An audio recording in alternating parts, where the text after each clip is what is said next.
हाँ, निरंतर विकास की ओर बढ़ रहा है। हम उन्हें आमंत्रित करना चाहेंगे कि आज के इस अवसर पर आप हम सबको संबोधित।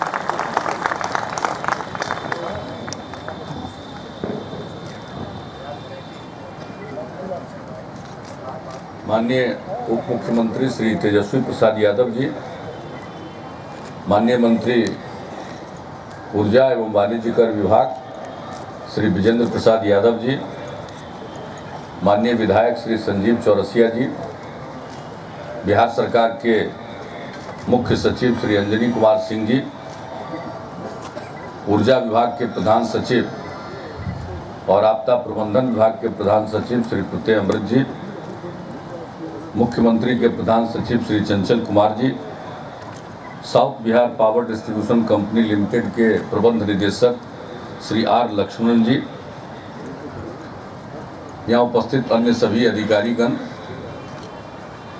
ऊर्जा विभाग से संबंधित और कंपनियों के सभी अधिकारीगण, अभियंतागण, कर्मीगण, इस अवसर पर उपस्थित विशिष्ट अतिथिगण, प्रिंट एवं इलेक्ट्रॉनिक मीडिया के सभी यहाँ उपस्थित पत्रकार मित्रों, छायाकार बंधुओं, देवियों एवं सज्जनों,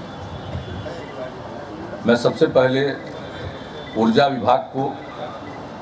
ऊर्जा विभाग के माननीय मंत्री जी को, ऊर्जा विभाग के प्रधान सचिव को और अन्य सभी अधिकारियों को इस बात के लिए धन्यवाद देता हूं कि उन्होंने एक सुंदर ऊर्जा पार्क का निर्माण किया है और बेहतरीन स्टेडियम का भी निर्माण किया है। बहुत पहले से इस इलाके में आता जाता रहा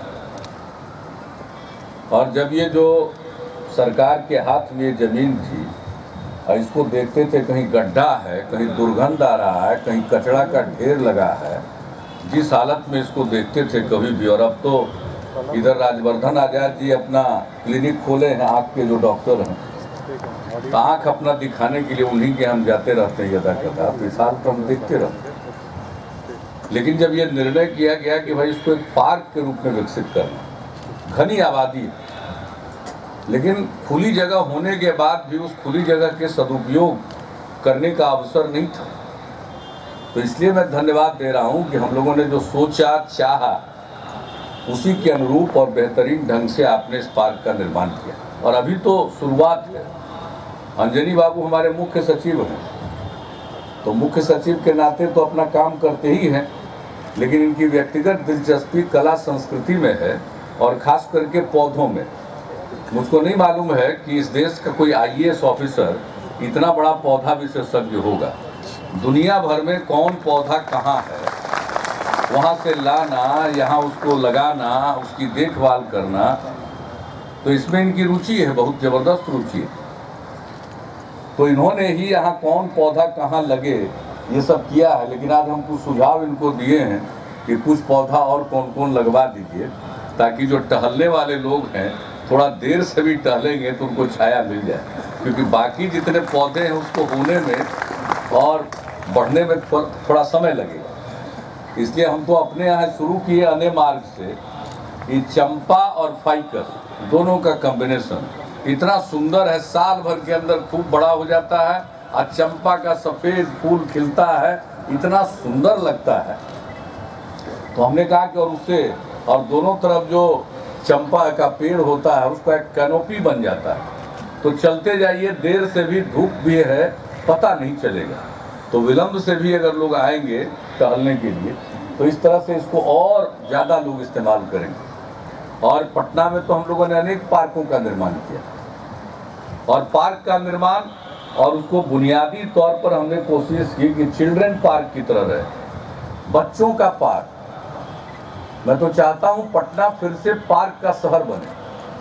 ये जो पटना का पुराना नाम है पाटलिपुत्र, पाटलिपुत्र क्यों नाम पड़ा, उसके पहले पाटली गांव, क्योंकि पाटली नाम का एक वृक्ष बहुत होता था। तो यहाँ चारों तरफ पेड़ पौधा, पार्क, फुलवारी शरीफ आप जानते हैं, फूलों का बाग चारों तरफ रहा। तो हम तो फिर से चाहते हैं कि पटना फिर से पार्क का शहर बन जाए, बच्चों के लिए काफ़ी इंतजाम हो और वो जान सके। देखिए, किताब पढ़ के लोग जितना जानता है उससे आसानी से किसी को चीज़ को देखकर जानता, समझता, उसमें दिलचस्पी पैदा होती, तो पर्यावरण के प्रति उसका एक प्रेम भी पैदा होगा, पेड़ पौधों को देखना। और यहाँ मुझे बताया अभी अंजनी बाबू ने कि भाई यहाँ तो हम वैसे पौधों को लगाएंगे जो इस राज्य में विलुप्त हो रहे हैं, इस राज्य के पौधे थे और विलुप्त हो रहे हैं, तो ये सबसे बड़ी बात है। तो एक तरह से समझ लीजिए कि इसकी बड़ी खासियत होगी। और कुछ समय के बाद तो अभी तो टहलने वाले और बच्चे खेलने वाले आएंगे, लेकिन कुछ समय के बाद जिनकी पौधों में, पेड़ों में दिलचस्पी होगी, वैसे लोग भी आएंगे। तो ये बहुत अच्छा काम किया है, मैं इसके लिए आप सबको बधाई देता हूँ। और इस पार्क का लोग उपयोग करेंगे, बुजुर्ग लोग जो हमारे सीनियर सिटीजन हैं वो इसका बहुत अच्छे ढंग से उपयोग करेंगे, बच्चे उपयोग करेंगे, जो युवा लोग हैं उनको कहाँ फुर्सत है। आजकल तो इतना ना टेलीविज़न, अब टेलीविज़न के बाद आजकल जो सोशल मीडिया का चक्कर चला है, मैंने हर समय अपना मोबाइल पर ही नज़र रखते होंगे ज़्यादातर लोग। हालांकि कुछ दिन के बाद पता चलेगा कि तरह तरह का बीमारी उससे हो जाता है, उसके बाद लोगों को समझ में आएगा। ऐसे भी सोशल मीडिया पर पता नहीं क्या क्या चलता रहता, झूठ का पुलिंदा चलता रहता, किसी चीज को बिना प्रमाण लोग चलाते रहते हैं। अभी हमने देखा, एक आर्टिकल पढ़ा, वो गार्जियन के एडिटर ने 4 पेज का लिखा, इंग्लैंड के, क्या अनाप शनाप छपता रहता। तो खैर एक अलग विषय है वो, उसमें हम नहीं जाना चाहते हैं अभी, लेकिन लोगों की दिलचस्पी है, अभी उसी में बिजी रहते हैं। तो पता नहीं टहलने का टाइम मिलेगा कि नहीं मिलेगा नौजवान लोगों को, युवा लोगों को। और उस समय तो आदमी समझता है कि हम पूरा स्वस्थ हैं, हमको क्या दिक्कत है, क्या टहले। कुछ दिन के बाद पता चलता है कि नहीं, अगर टहलते रहते तो बुढ़ापे में भी और ज़्यादा स्वस्थ रहते।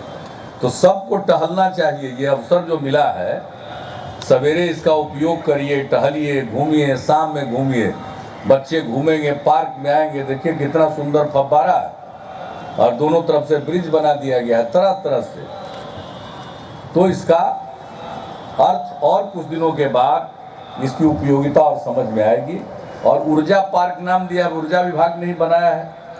अब जो बिजली के क्षेत्र में पुराने उपकरणों का इस्तेमाल जो किया जाता था, उसको भी तो एक तरह से म्यूजियम के तौर पर भी हो गया।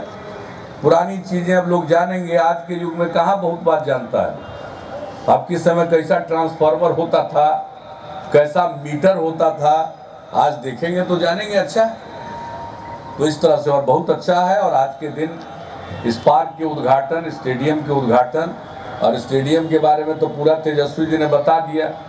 हम लोग तो क्रिकेट व्रिकेट कभी खेले नहीं हैं, बचपन में उसकी कोई स्थिति नहीं थी, लेकिन आज के युग में जो क्रिकेट सर्वाधिक लोकप्रिय खेल हो गया है, कहीं तक क्रिकेट के खिलाड़ी भी रहे हैं, इसलिए इन्होंने देख करके, और काफ़ी अच्छा स्टेडियम बना है, इसका भी लोग सदुपयोग करेंगे, उपयोग करेंगे, लोग सीखेंगे, क्रिकेट खेलने का अवसर लोगों को मिलेगा। तो हर दृष्टिकोण से युवाओं के लिए भी बहुत एक लाजवाब चीज़ हुई है। तो ऐसी जगहें जो हमारे पास है उसका सदुपयोग करना चाहिए। और हर दृष्टिकोण से, पर्यावरण के दृष्टिकोण से भी जरूरी है कि हम खुली जगहों को ग्रीनरी से भर दें, खुली हवा लोगों को मिले। अब इस पूरे इलाके में बताइए, एक से एक ऊंचा मकान बन रहा है, अब पता नहीं वहां तक पहुंचने का रास्ता कितना है, ये किसी को मालूम नहीं है। हम भारत सरकार में एग्रीकल्चर मिनिस्टर थे, तो उस समय भुज में जो यूपी सेंटर था 6.8 गुजरात में, जो भूकंप आया था, भारी तबाही हुई थी, तो उस समय एग्रीकल्चर मिनिस्ट्री में ही डिजास्टर मैनेजमेंट का काम देखा जाता था। तो इसके चलते हम ही को संसद में जवाब देना था, वहाँ गए, घूमे और सब मीटिंग करते थे। अर्थक्वेक के बारे में बहुत कुछ जानने और समझने का भी मौका मिला।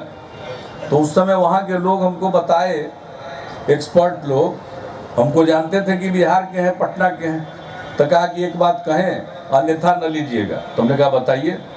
कहा कि अगर इस रिक्टर स्केल पर अगर पटना एपी सेंटर हो जाए भूकंप का, तो आपके यहाँ 5 लाख लोग मरेंगे। ये उस समय का, और तब से हम सबको सचेत करते हैं और आपदा न्यूनीकरण के लिए भी काम करते हैं। Disaster management, earthquake resistant building बने, रेट्रोफिटिंग पर भी बहुत काम शुरू कर दिया है। ये सब काम कर रहे हैं। तो आजकल ऊंचा ऊंचा मकान लोग बना लेता है, आज जाने का रास्ता है कि नहीं इसको देखता भी नहीं।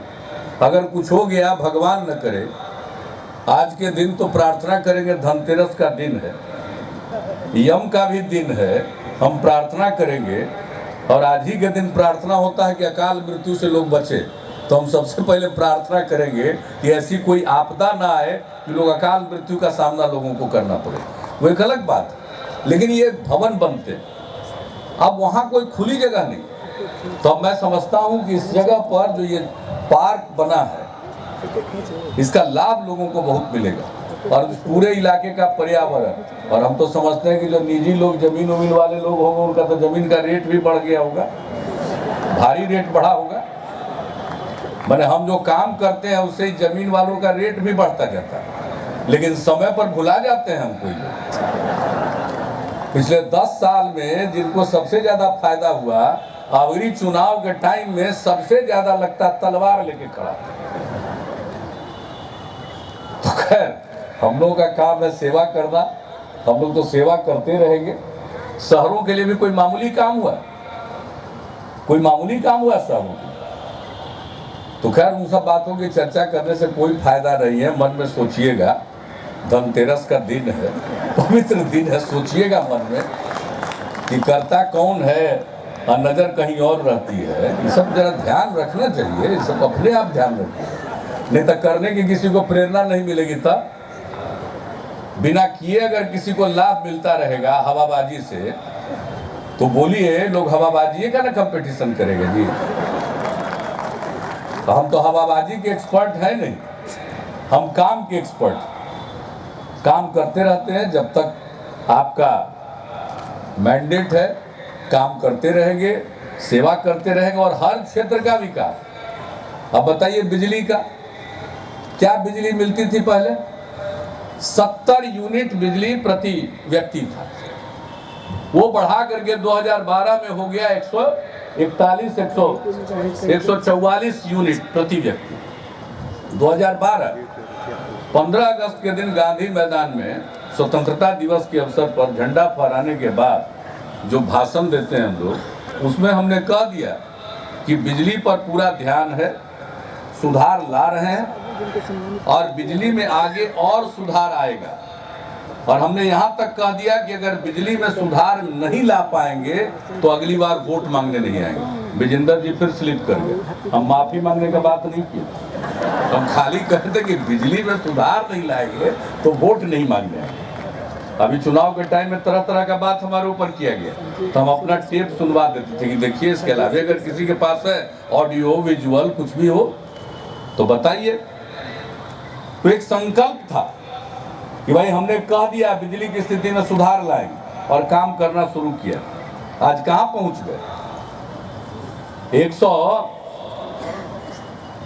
144 यूनिट प्रति व्यक्ति ऊर्जा की उपलब्धता थी, अब 15-16 में, अभी 16-17 की बात नहीं कर रहे हैं, ये पहुंच के 258 हो गया। यानी अभी अगर फिगर लीजिएगा तो 260 के ऊपर तो आगे पहुंच ही गया होगा, 270 के ऊपर आराम से। अब बिजली की खपत पहले तो 700 मेगावाट ही था, लेकिन 2012 में था 1751 मेगावाट। 27 अगस्त का फिगर है 1751, और अभी 7 अक्टूबर 2016 का फिगर है 3769, यानी 3770। अब 4000 पहुंचने में ज्यादा समय नहीं है, 4000 मेगावाट यहाँ पहुंचना।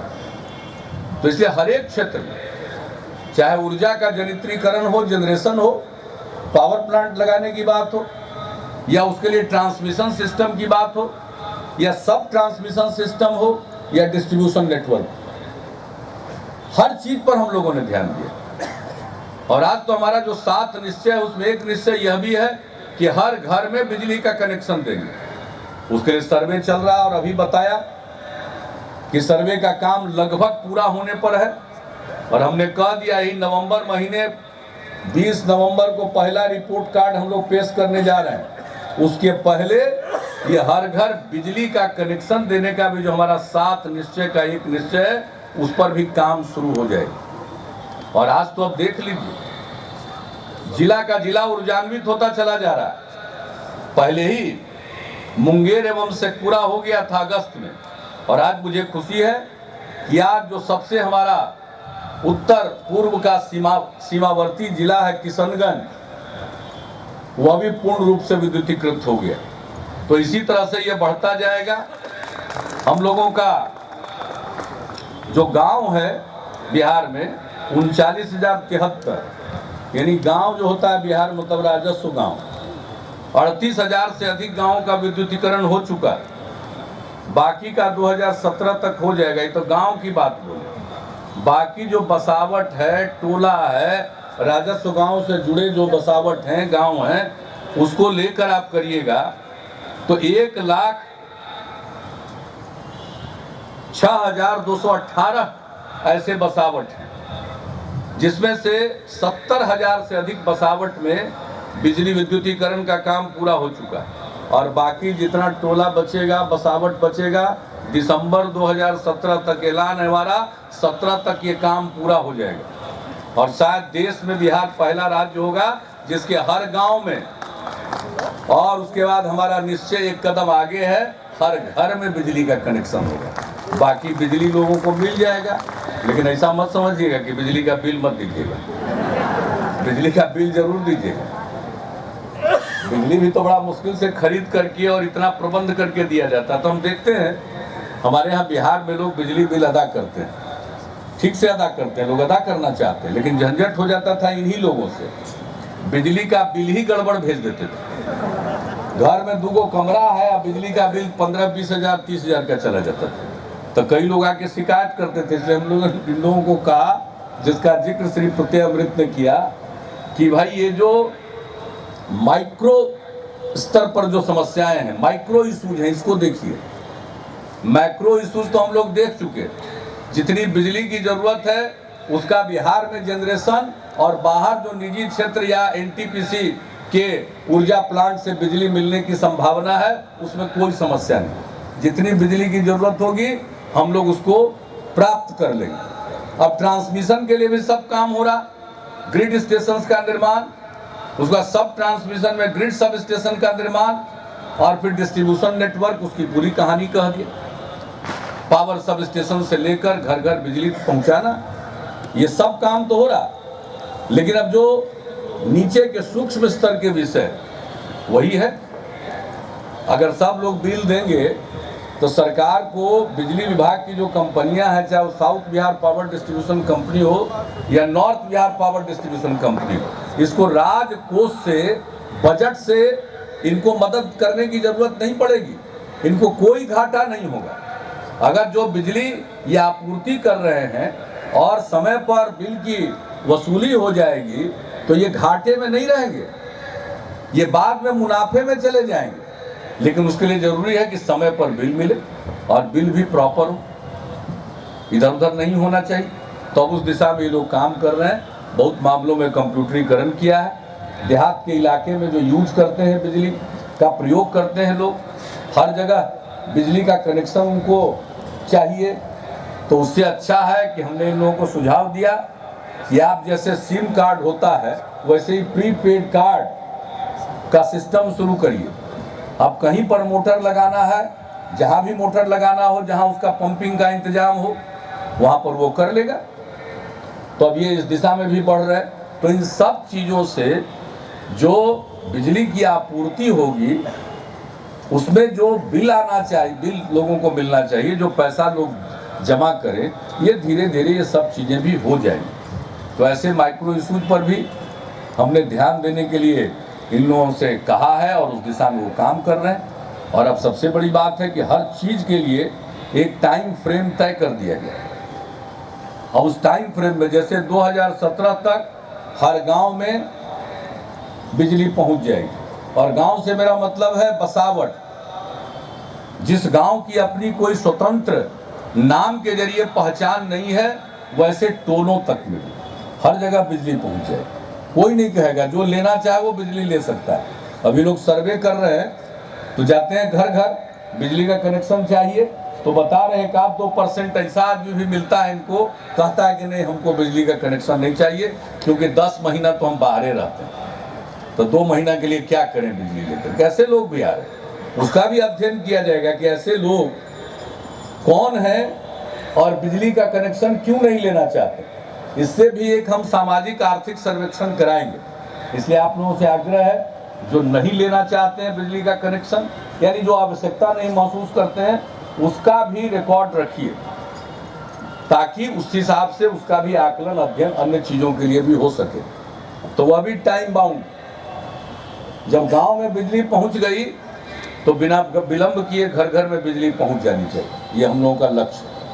और ये बात सिर्फ गांव की बात मैं नहीं कह रहा, शहर की भी बात कर रहा हूँ। शहर में भी पूरा सर्वेक्षण हुआ ताकि लोग बिजली का कनेक्शन ले सकें। और हम लोग तो पहले खेत में बिजली का कनेक्शन जो नहीं लिए हैं उनको अपनी तरफ से कनेक्शन दे देंगे, और कई साल में थोड़ा थोड़ा पैसा करके जो कनेक्शन का चार्ज है वो धीरे धीरे लेंगे।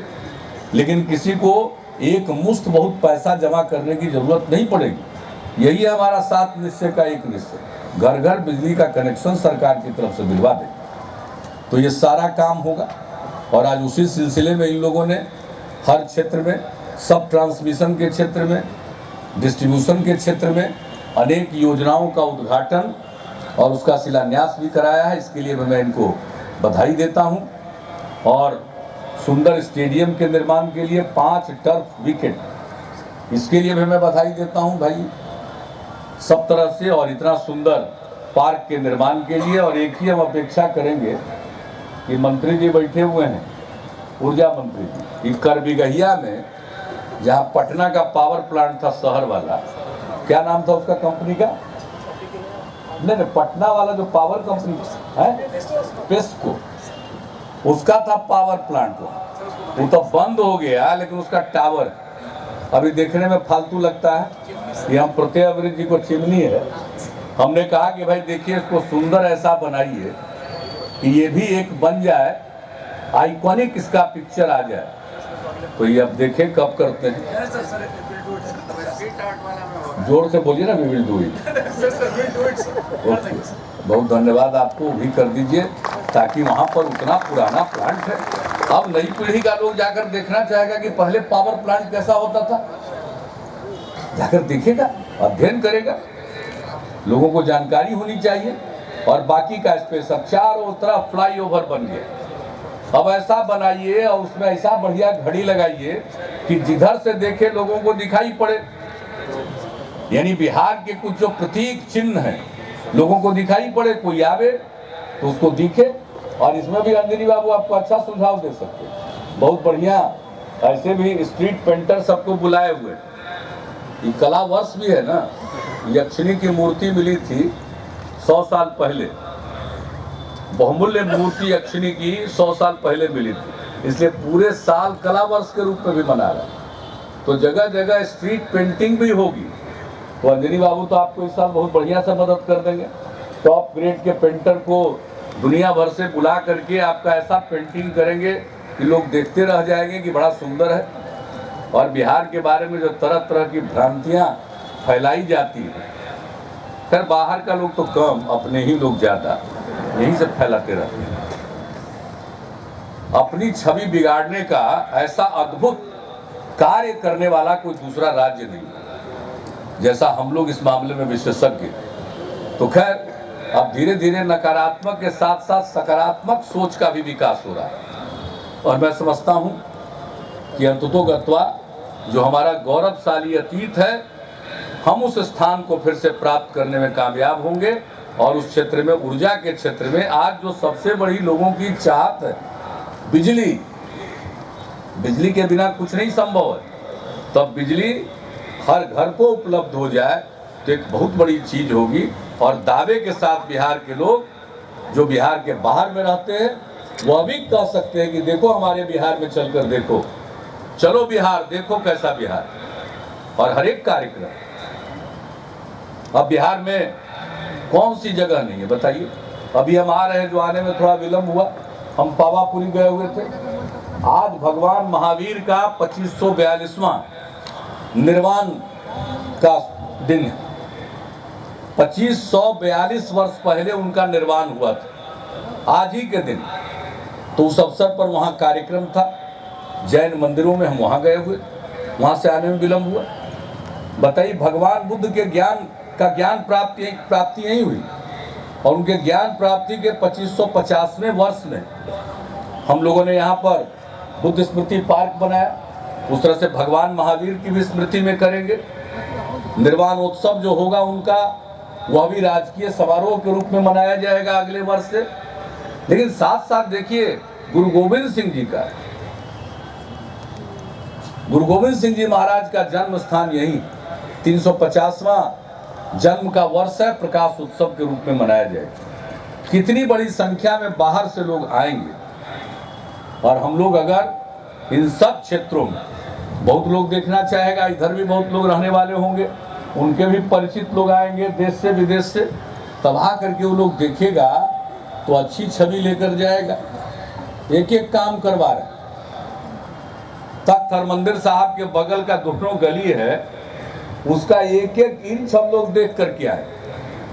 तो इस प्रकार से हर एक काम के प्रति हम लोगों की रुचि पूरी जिम्मेवारी के साथ रहती, गहराई के साथ रुचि लेती। तो आज मुझे खुशी है, आज के इस अवसर पर ऊर्जा विभाग के द्वारा ये कार्यक्रम आयोजित किया गया, और अब इससे बढ़िया पार्क का क्या उद्घाटन हो। तब कल से लोग टहलेंगे कि नहीं? आज ही से बहुत अच्छा, सबको बधाई, खूब टहलिए यहाँ। अब बहुत जल्दी और छाया वाला पेड़ भी लग जाएगा। बहुत बहुत धन्यवाद।